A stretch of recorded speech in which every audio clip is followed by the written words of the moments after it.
Welcome to this lesson on sampling distributions. Today, we are going to explore two of the most important ideas in all of statistics, the random sample and the parameter. By the end of this video, you will understand how data scientists make highly accurate predictions about massive groups of people or objects without having to measure every single one. Let us start with a simple analogy. Imagine you are cooking a massive pot of soup for a big family dinner. You do not need to drink the entire pot to know if it has enough salt. Instead, you stir the pot very well and take just one small spoonful to taste. In statistics, the entire pot of soup is called the population. The single spoonful is our sample. If we stirred the pot perfectly, that one spoonful gives us a highly accurate idea of how the whole pot tastes. Now that we understand the basic idea of a sample, let us define it mathematically. A random sample is a collection of observations taken in a very specific, fair way. Formally, it consists of random variables that are independent and identically distributed, often abbreviated as IID. Independent means picking one item does not change the chances of picking any other. Identically distributed means every single item is pulled from the exact same overall group, following the exact same probability rules. This brings us to the mathematical representation of a random sample. Because the items in a random sample are completely independent, we can find the chance of them all happening together by simply multiplying their individual chances. The formula shows the joint probability density function on the left. This is the chance of seeing this exact combination of values all at once. On the right, we see this is exactly equal to the individual probability density functions multiplied together. As the sample size n increases, we just keep multiplying more individual probabilities. Before we move on, let us see this formula in action with a concrete example. Suppose we have a biased coin, and the true probability of it landing on heads is an unknown value, p. We decide to flip this coin exactly 2 times to gather data. We will let x1 be the result of the first flip and x2 be the result of the second flip. We want to find the mathematical expression for the joint probability of seeing a specific outcome for both flips. Continuing with our example, we must first verify our assumptions.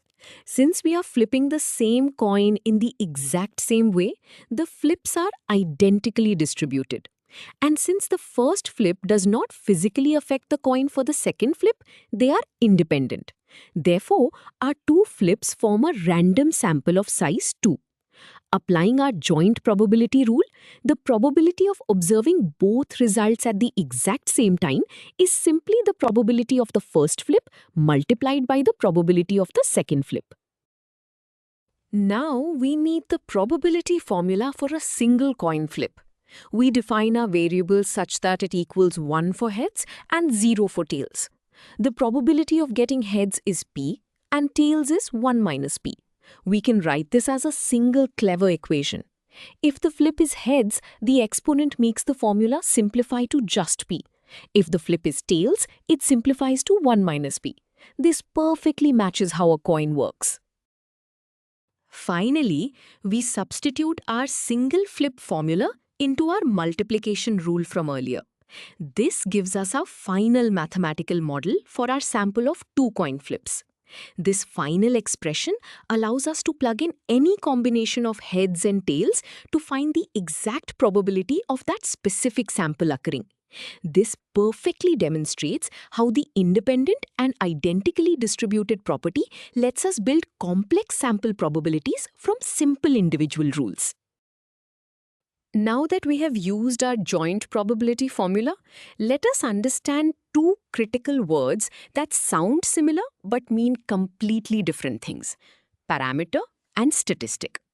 A parameter, often represented by the Greek letter theta, is a fixed true numerical value that describes the entire population. It is the secret truth of the universe. A statistic, often represented by the letter t, is a numerical value calculated only from the sample data you collected. The statistic is your best guess based on the evidence you have in your hand.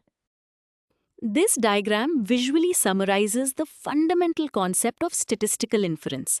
We start with the large population on the left, which contains the hidden parameter theta that we desperately want to know. We use random selection to pull out a smaller, manageable sample on the right. From this small sample, we calculate a statistic t, like an average or a percentage.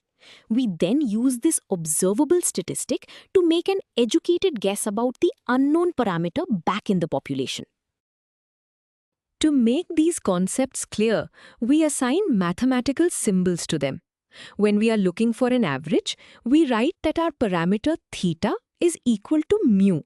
Here, theta is the general symbol for any parameter we want to find, and the Greek letter mu specifically represents the true average of the entire population. If the population size increases, this true average remains a fixed reality, even if it is completely unknown to us. Let us see this with a concrete example in manufacturing.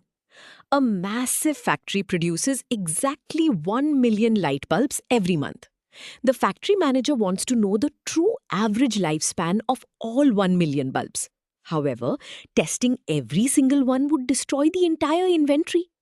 Instead, a quality control worker randomly selects 50 bulbs from the assembly line and tests them until they burn out.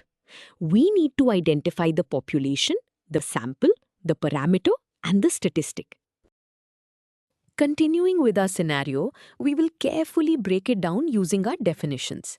The population is the entire group we care about, which is all 1 million light bulbs. The sample is the small group we actually tested, which is the 50 bulbs. The parameter theta is the true average lifespan of all 1 million bulbs, which we represent with the Greek letter mu.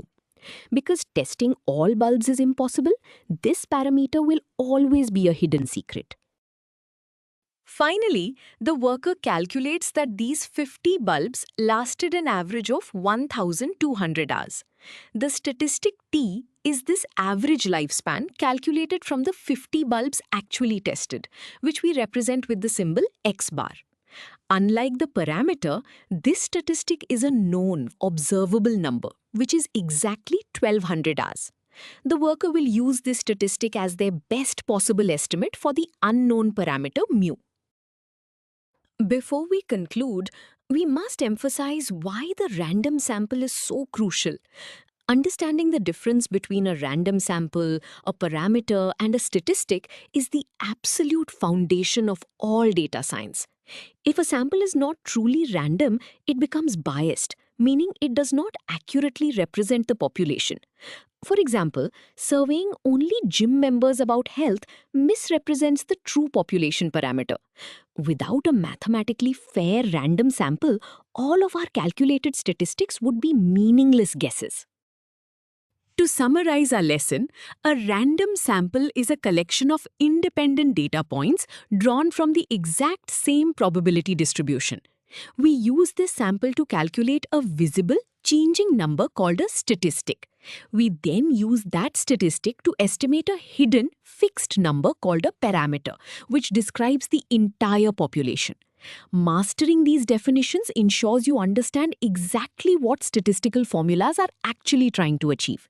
You have now covered the full foundation of sampling distributions.